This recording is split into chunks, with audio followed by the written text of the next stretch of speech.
100.5.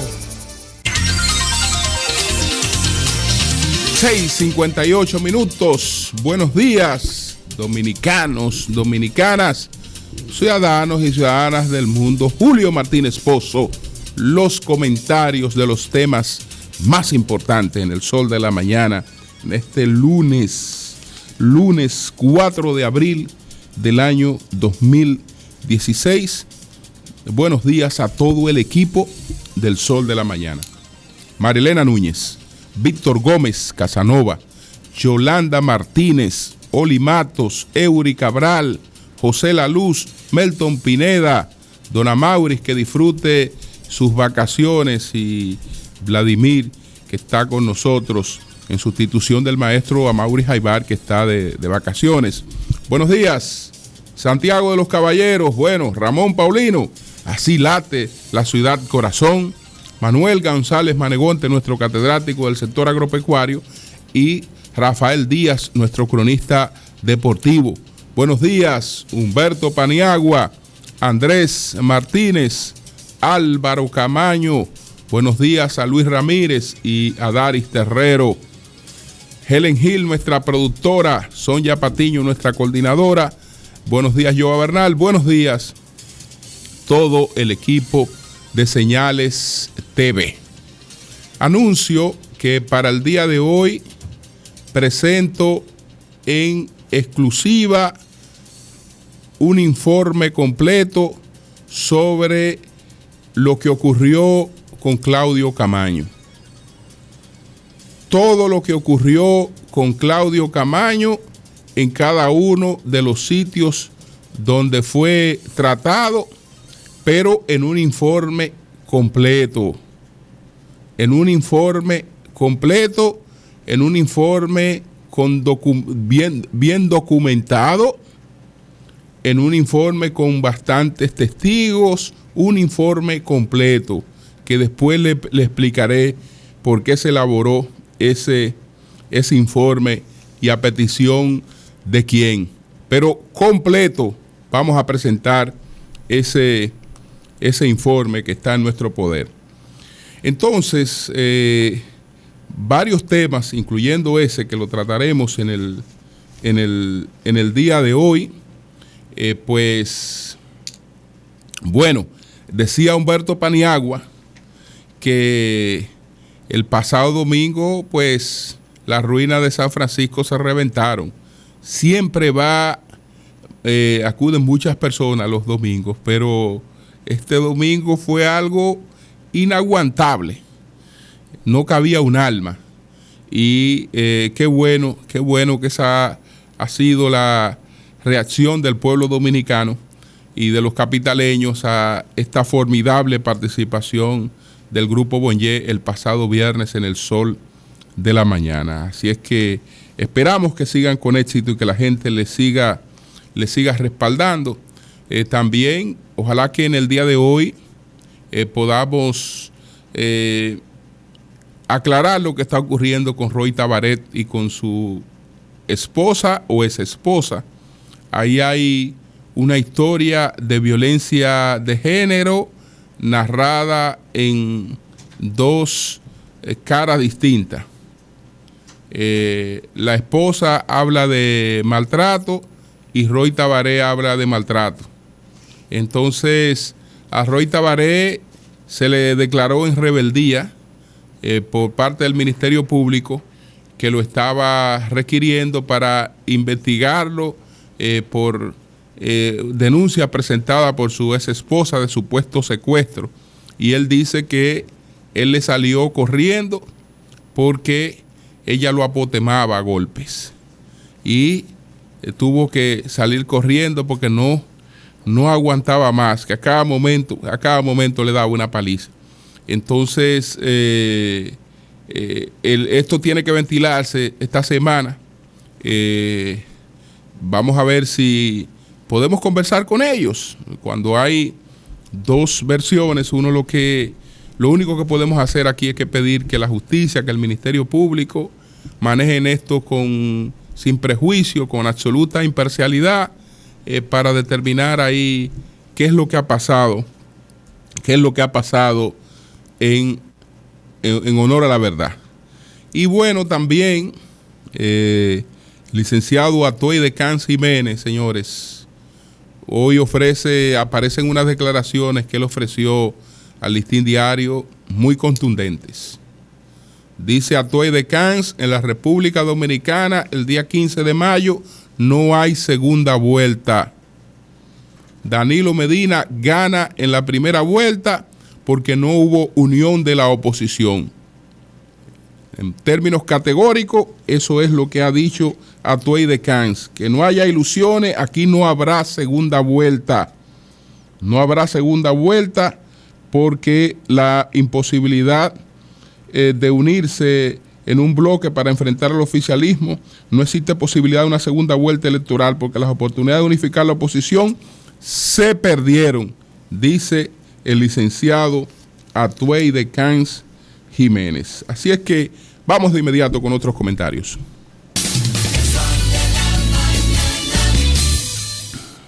Miren, señores, sobre los papeles de Panamá. Sobre los papeles de Panamá, tenemos que estar muy atentos, pero también tener mucho cuidado. Muy atento, pero mucho cuidado. Es cierto que esta es la mayor revelación, es decir, el mayor descubrimiento de papeles que se haya producido. Esto es mayor que Wikileaks, mucho mayor que Wikileaks.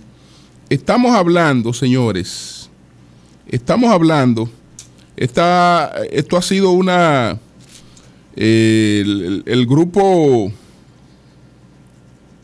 el bufete Mossack Fonseca ha denunciado que fue objeto de una intervención, de un hackeo en sus informaciones.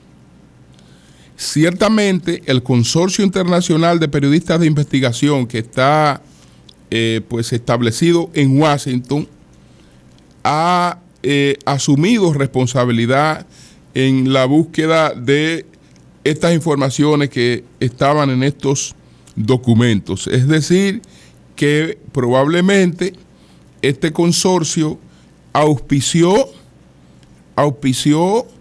el hackeo de las cuentas de Mossack Fonseca.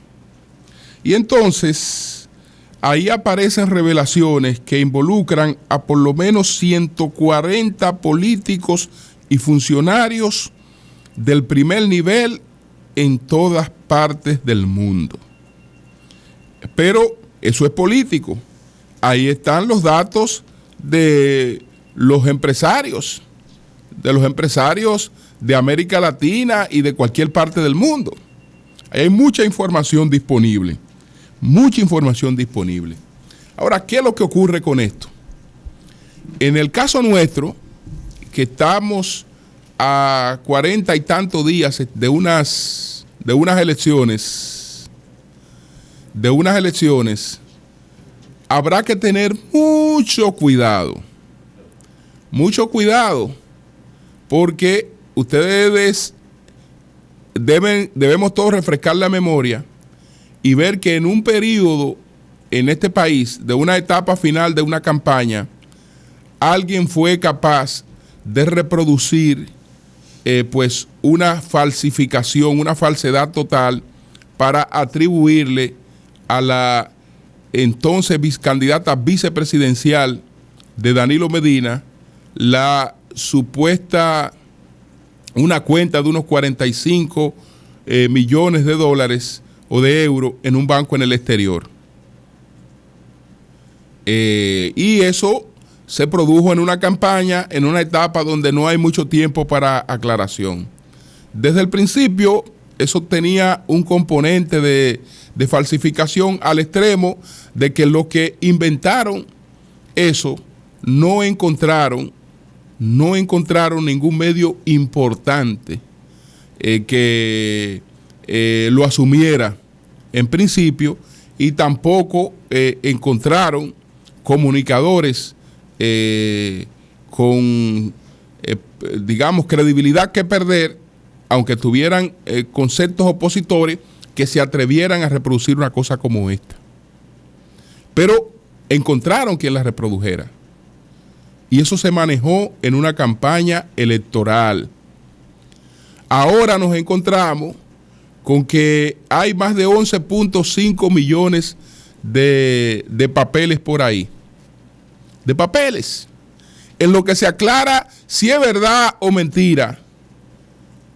Cualquier cosa ya ha pasado la campaña electoral.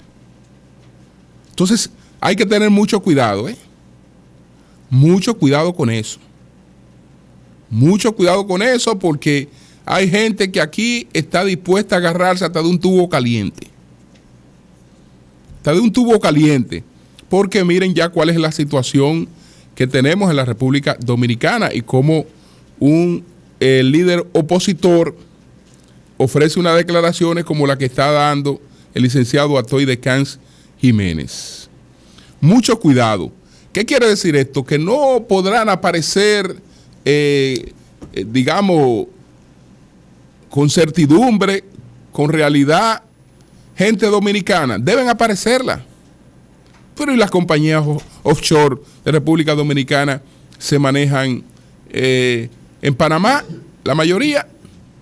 Y este bufete de abogados, como habrán otro de prestigio, era uno de los más prestigiosos, de manera que me imagino que dominicanos con inversiones en Panamá o con interés de camuflar o de ocultar activos, de lo que fuere, tocaron las puertas de este bufete. Y ahí debe aparecer. Lo importante es que lo que aparezca real y que se pueda debatir esto con precisión, porque no todo lo que aparezca tampoco significa que hay irregularidad, que hay interés por ocultar información y por una serie de cosas. Entonces, bueno, esto hay que estar pendiente, hay que tener mucho cuidado, porque esto va a ser un pan nuestro y de especulación cotidiana. Pan nuestro y de especulación cotidiana. Usted verá aquí mucha gente aquí diciendo cualquier cosa y alegando que eso está en los supuestos papeles de Panamá. Ustedes lo verán, alegando que eso está en los supuestos papeles de Panamá. Y habrá que ver si está o no está en los supuestos papeles de Panamá. Son las 7:11 minutos.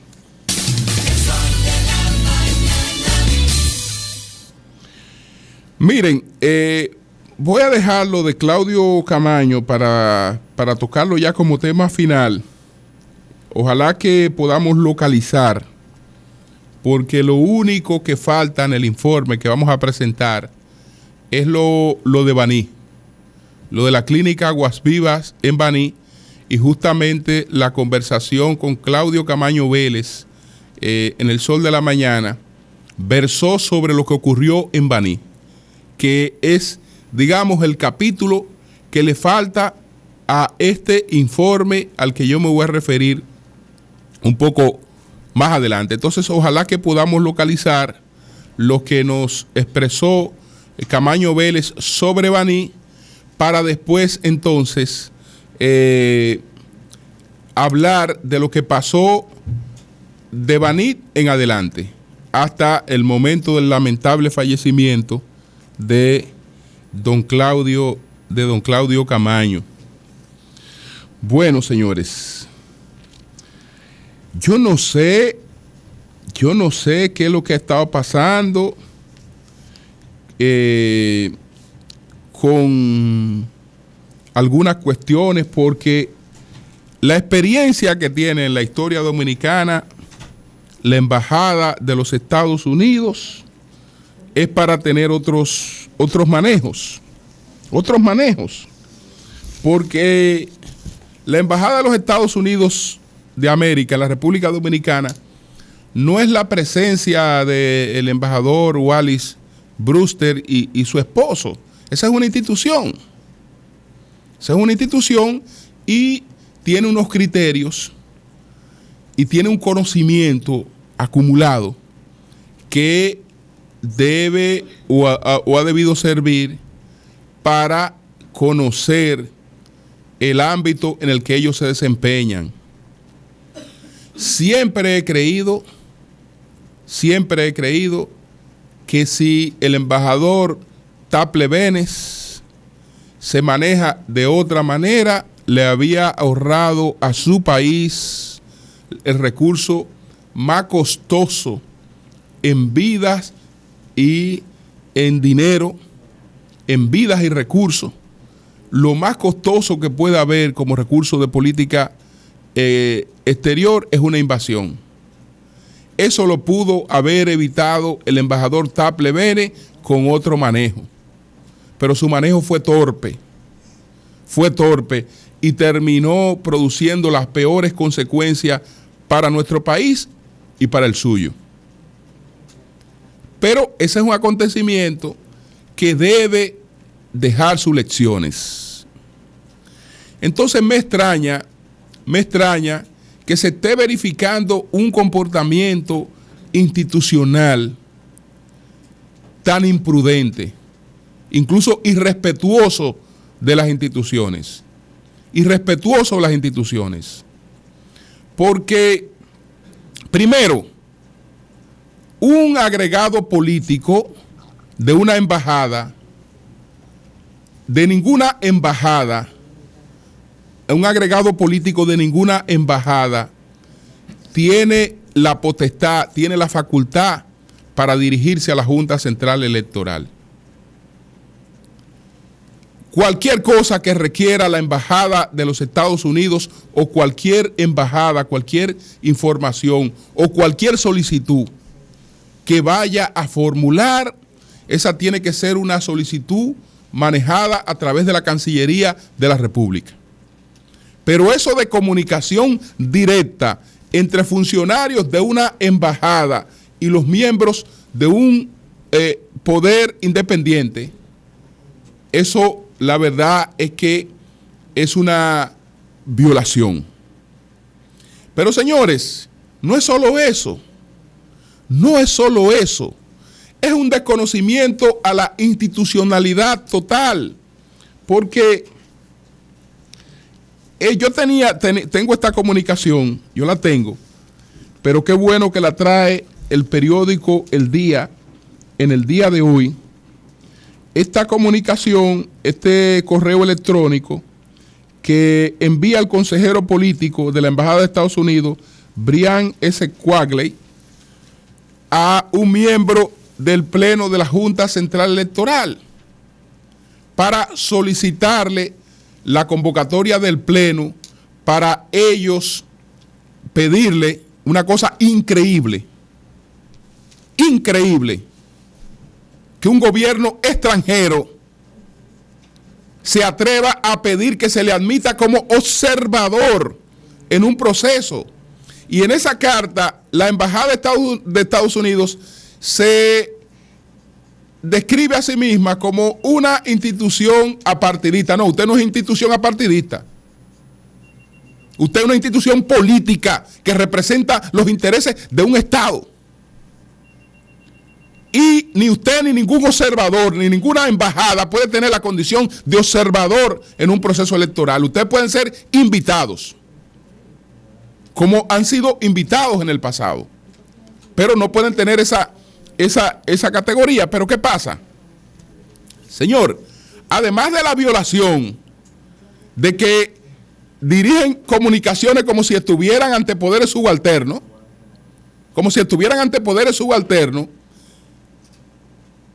el agregado político de la Embajada de los Estados Unidos ni siquiera se dirige como debió hacerse a través de Cancillería la solicitud formal de la embajada, pero al presidente de la Junta Central Electoral, al presidente del Pleno, no. Ustedes saben lo que es que la embajada se esté prestando a tratar de dividir las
Antes de iniciar la entrevista con Mari,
no solo racial, sino por la cuestión de la orientación sexual, y armar una serie de cosas con eso. ¿Usted sabe qué están pidiendo ellos ahora? Ellos y algunos espigones mediáticos locales, que no se den los resultados. La Junta Central Electoral se ha preparado para que estos sean los resultados más rápidos de la historia dominicana. ¿Y usted sabe qué le están proponiendo? No den resultados rápidos. Vamos a esperar primero un conteo manual. ¡Qué bendito conteo manual! El conteo manual lo puede hacer usted cada vez que usted le dé su gana, porque esos votos van a estar ahí.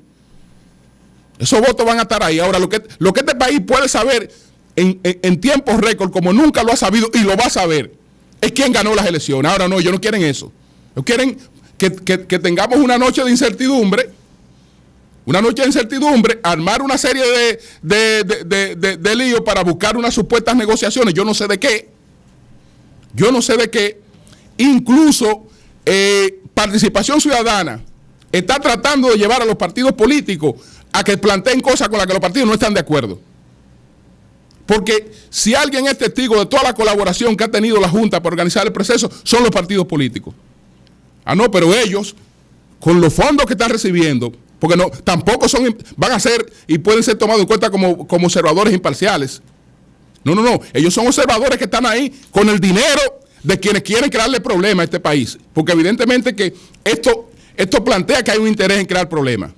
Entonces, hay que estar pendiente de todas esas cosas. Son las 7:22 minutos.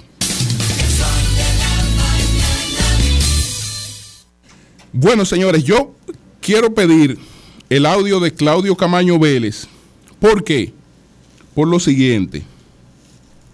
Porque el informe que voy a presentar en exclusiva, un informe completo, parte de lo siguiente. El día 28 de marzo del año 2016,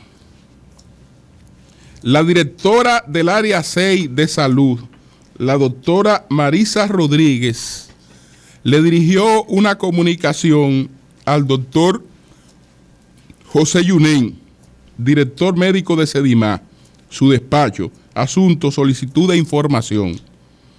Después de saludarle, mediante la presente, me dirijo a usted con la finalidad de solicitarle un informe sobre la atención recibida del señor Claudio Camaño, quien sufrió un accidente automovilístico el 21 de marzo de 2016 a las 5:30 p.m. en Pizarrete, Baní.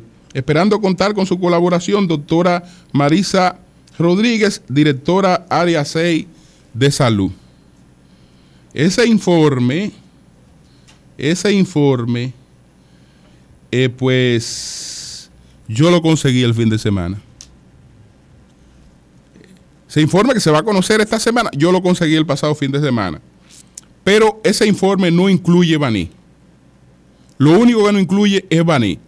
Y para que tengamos una panorámica completa, vamos a empezar entonces por el principio, porque el principio fue Baní, de la atención médica, y a partir de ahí vámonos a dirigir a los otros 4 centros donde se le brindó atención médica a Claudio Camaño para ver cuál fue la situación y cuál es la conclusión de este informe. Entonces, en el caso de Claudio Camaño Vélez, su hijo, le preguntamos qué fue lo que pasó en Baní. Adelante.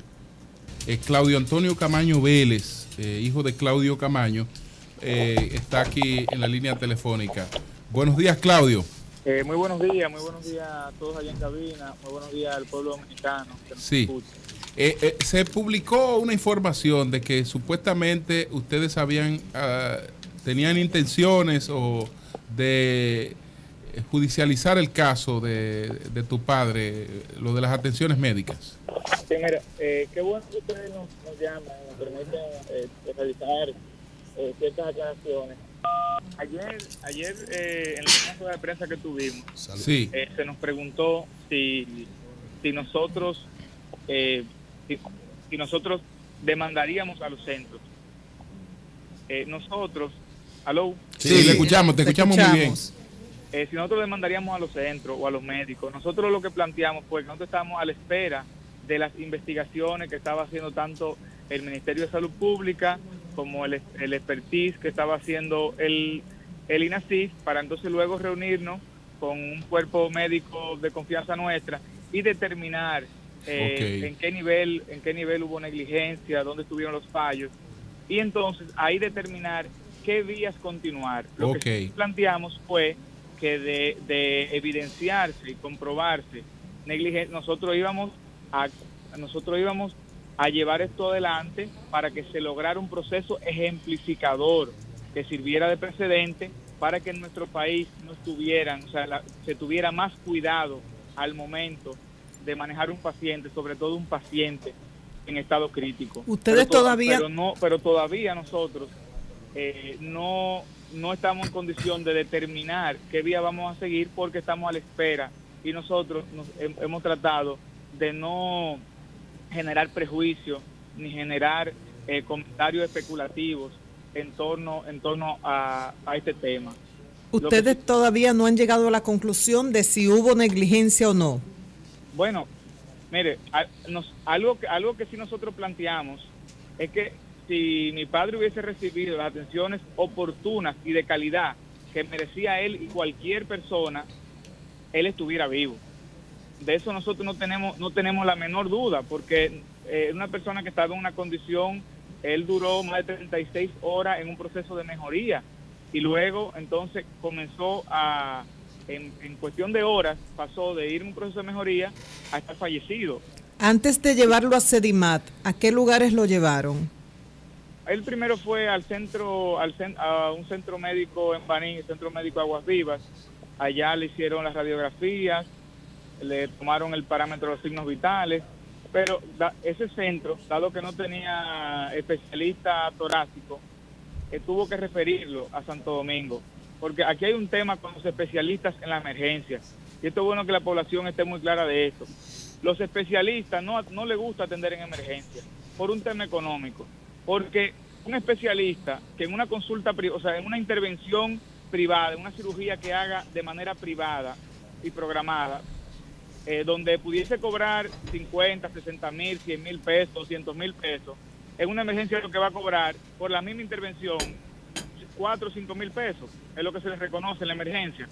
Entonces por eso es tan difícil, y eso de hecho pone ahora mismo toda la población de este país está en riesgo. ¿Por qué? Porque cualquiera está sujeto a tener un accidente. Yo estoy sujeto a tener un accidente, ustedes mismos cuando vayan camino a su casa o a su trabajo pueden tener un accidente. Y cuando llegue una emergencia, no va a haber un especialista.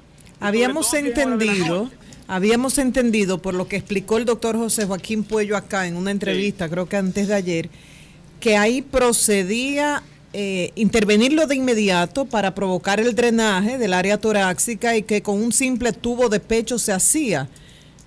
Pensábamos que él decía, y no había un tubo de pecho en el lugar. ¿Le dieron detalles a ustedes de eso? O sea, los profesionales que estaban en emergencia no podían hacer esa intervención. Mire, en Baní. En Baní, a él lo vio un cirujano general, pero el cirujano general entendió que como el daño había sido al interno de la caja torácica, y había un pulmón que estaba lesionado, él tenía un efisema subcutáneo, o sea, que cuando el pulmón se lesiona, sale aire del pulmón y se aloja debajo de la piel. Entonces, eso evidencia que el pulmón fue afectado. Según me informaron en Baní, reuniones que tuvimos allá con el centro, ellos consideraron que había posibilidad de que haya que hacerle una intervención quirúrgica ya mayor. Okay. Cosa que ellos no tenían un especialista capaz de hacerle una... Bueno, señores, quisimos empezar por aquí porque la historia que se ha estado contando, el relato que la mayor parte de la gente ha preferido, es el relato de una persona que rebota por varios centros y en ninguno le prestan la atención debida. Incluso esto se ha estado confundiendo con otra cosa que le pasa a mucha gente, que van a un centro requiriendo emergencia y no se les atiende porque no hay quien dé la cara por ello, porque no hay quien asuma la responsabilidad de este caso. Y es lamentable que confundamos una cosa con la otra, porque ese no fue el caso de Claudio Camaño. Y cuando uno dice que ese no fue el caso de Claudio Camaño, la gente puede pensar que uno está diciendo que eso no ocurre en la República Dominicana. Señores, eso ocurre en la República Dominicana. Y todos hemos sido testigos de eso, de que a personas se le niegan atenciones de emergencia porque esas personas no tienen quien dé la cara por ellos en términos de cubrir el costo de esos servicios. Es decir, que cuando decimos que ese no fue el caso de Claudio Camaño, no estamos diciendo que eso no existe en la República Dominicana. Entonces, en primer lugar, ya acabamos de escuchar de nuevo qué fue lo que pasó en Baní. No fue que este hombre fue llevado a una clínica y lo rechazaron.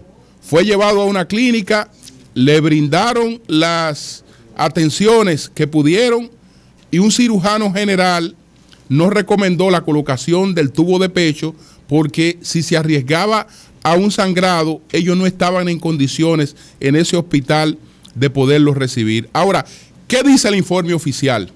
El informe que la familia estaba esperando. ¿Qué dice este informe oficial sobre lo que ocurrió a partir de Sedimat? Que por eso nos tomamos unos minutos porque pusimos este caso de Baní, que era el que no estaba documentado. El informe solicitado por la directora del área sexta de salud, a Sedimat, dice lo siguiente. El señor Claudio Camaño, quien llega vía ambulancia privada procedente de Baní, sin previa notificación ni coordinación telefónica ni a través de la llegada anticipada de tercero familiar en la noche del domingo 20 de marzo del año en curso, aproximadamente a las 9 de la noche, en donde fue asistido luego de un accidente de tránsito. La residente del primer año de residencia de medicina interna con S4, doctora Carolina Santana, y luego la emergencióloga de turno, doctora Pineda, ambas evalúan al señor Camaño tomando signos vitales, triaje y evaluación primaria de la emergencia trauma dentro de la ambulancia en el estacionamiento de Sedimat. Entonces, ¿qué ocurre? En el momento, la tasa de ocupación de Sedimat era de un 100%. Es decir, todas las camas del centro estaban ocupadas, incluyendo 8 módulos de la unidad de emergencia y 6 pacientes críticamente enfermos en espera de una cama, preferiblemente en intensivo. Si Sedimat tiene 6 personas esperando que se desocupe una cama de intensivo cuando llega el caso Camaño. A su evolución, el señor Claudio Camaño se encontraba, a su evaluación, el señor Claudio Camaño se encontraba consciente, orientado hemodinámicamente estable según la evaluación primaria de emergencia trauma con signos vitales de la doctora Santana y la doctora Pineda, canalizado por la vía periférica con informe verbal de diagnóstico presuntivo de trauma cerrado de tórax y fractura de húmero. El equipo dirigido por la ambulancia no poseía ningún informe escrito de su equipo ni del centro de salud procedente de Baní. Tomando en cuenta la condición estable actual evaluada por el equipo, por no disponer de espacio físico en el centro y emergencias, por ocupación total de las camas del centro, se les informa a los familiares que no tenemos disponibilidad de camas para ingreso. Procedimos inmediatamente a comunicarnos con otros centros para auxiliar el proceso de atención.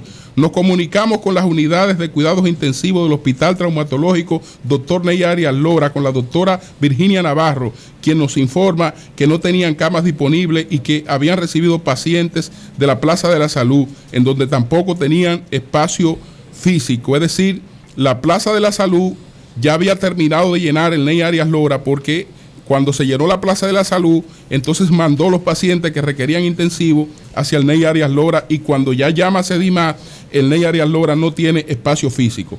Considerando que el señor Camaño se encontraba estable a la evaluación exhaustiva por ambas profesionales y a la falta de condición adecuada ni requerida sin camas en Sedimar por el señor Camaño, lo prudente y correcto era movilizar al mínimo al señor Camaño, reevaluándolo dentro de la ambulancia mientras se coordinaba la atención adecuada y requerida. Es decir, se evalúa dentro de la ambulancia por el criterio de movilizarlo al mínimo, porque lo voy a sacar para volverlo a entrar ahí, pues no tengo cama. Entonces vamos a evaluar, hacerle todas las evaluaciones ahí para movilizarlo al mínimo. Se debe considerar que el paciente en su cuadro estable, que luego comprobado por la radiografía de rayo X, tenía múltiples fracturas costales y movimientos aún inocuos, pudieran desgarrar un vaso y producir un sangrado activo consecuente. Se procedió a comunicarse con la unidad de cuidados intensivos del Centro Médico Escaño, quien reportó no tener disponibilidad de camas para atender a las necesidades del señor Camaño. Nos comunicamos con el doctor Milvio Pérez, con fines de trasladarlo a la Clínica Abreu, en donde el doctor Joel Martínez nos informa que tenían una cama disponible y previa comunicación y coordinación con sus familiares se envía a dicho centro. El señor Camaño es ingresado a la Clínica Abreu, evaluado y determinado estable, 6 horas ya después del accidente. Tras su ingreso a la Clínica Abreu, los familiares del señor Camaño, en coordinación y consulta con el doctor Georgie F. Torres, neumólogo dominicano que reside y practica en Estados Unidos, allegado a los familiares y en otra ocasión autodenominado especialista de ADN para verificación de los restos de Francisco Alberto Camaño, pues solicitan hacer, y el cirujano Bienvenido Peña solicitan una alta a petición de Manfredo Camaño. ¿Qué ocurre con esto, con la alta a petición de Manfredo Camaño? Solicitan una alta a petición de Manfredo Camaño. La Clínica Abreu, cuyos especialistas no están de acuerdo con la de alta, la ponen a Manfredo Camaño, hijo de Camaño, a firmar un documento por lo siguiente, y le hacen las siguientes advertencias. Aquí está el documento.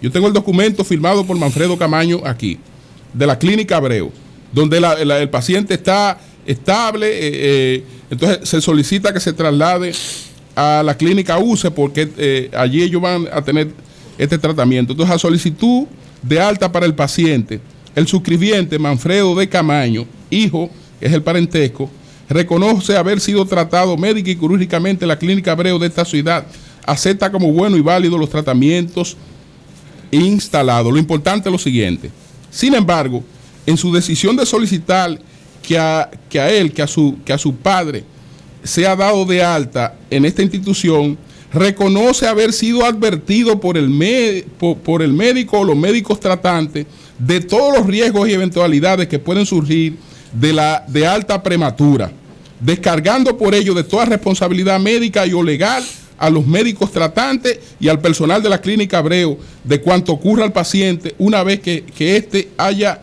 abandonado el establecimiento médico ya mencionado. Es decir, de Sedimar va a la Clínica Abreu, en la Clínica Abreu está ya en condiciones estables, pero ellos entendían que quisieron el traslado. Entonces el señor Claudio Camaño es ingresado en el Centro Médico UCE y su hijo, Claudio Camaño Vélez, informa a través de los medios locales a la 1:39 p.m. Que su padre está estable, 12 horas luego del ingreso de este último y 20 horas luego del accidente.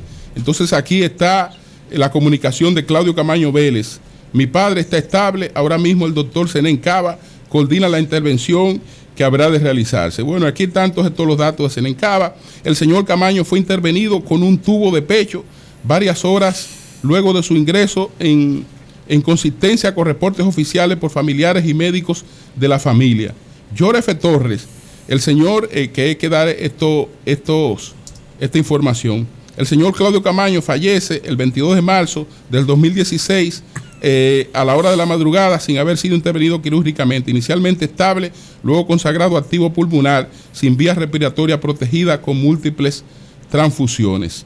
Tomando en cuenta los últimos eventos, existe la carga sobre la posibilidad de un evento agudo sobreañadido, tal como las múltiples transfusiones, 24 horas de procedimiento de inserción de tubo de pecho que pudiera desenlazar en el sangrado activo, agravamiento de la contusión pulmonar en fracturas múltiples de costilla, confirmada por las radiografías de rayo X resultante de un síndrome de distrés respiratorio agudo, etcétera, etcétera. Evento coronario o hasta de un embolismo pulmonar debido a la hipoxia y aquejada por disnea por el señor Camaño al momento de movilizarse, momentos próximos a los minutos de su fallecimiento. Cabe destacar que el señor Claudio Camaño fue previamente evaluado en un centro médico regional de Aguas Vivas en Baní y luego transportado a Sedimá sin previa notificación, pasando por 200 centros de atención de llegar, es decir, ellos colocan ahí el mapa de los centros que hay, no es que él fue a tocar esos centros, sino de los centros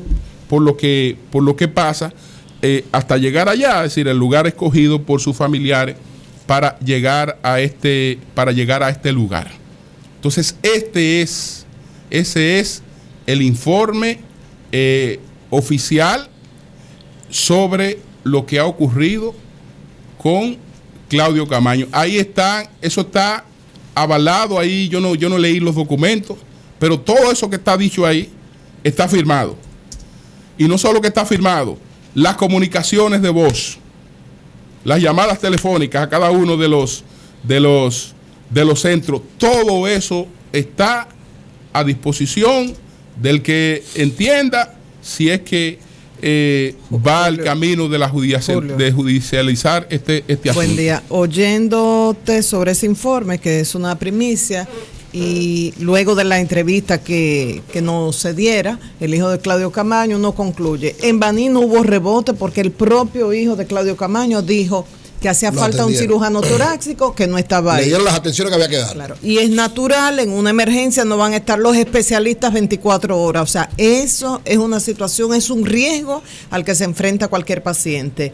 Luego en Sedimat, ahí están las explicaciones, y en el caso de la Clínica Abreu está el documento firmado donde ellos deciden llevarlo a otro lugar asumiendo el riesgo que los médicos le advirtieron, según entendí, Julio, ¿verdad? Claro que o sea, sí. que en ninguno de esos tres casos hubo rebote. La única queja que para mí no tiene explicación, que escuché, no creo que en este programa, en otro medio, al hijo de Claudio Camaño, es que desde Baní no confirmaran con Sedimat si había disponibilidad en la unidad de cuidados intensivos antes de enviarlo, porque quizás si eso se hubiera hecho, como hicieron la gente de Sedimat con la Clínica Abreu, hubieran decidido llevarlo a otro lugar.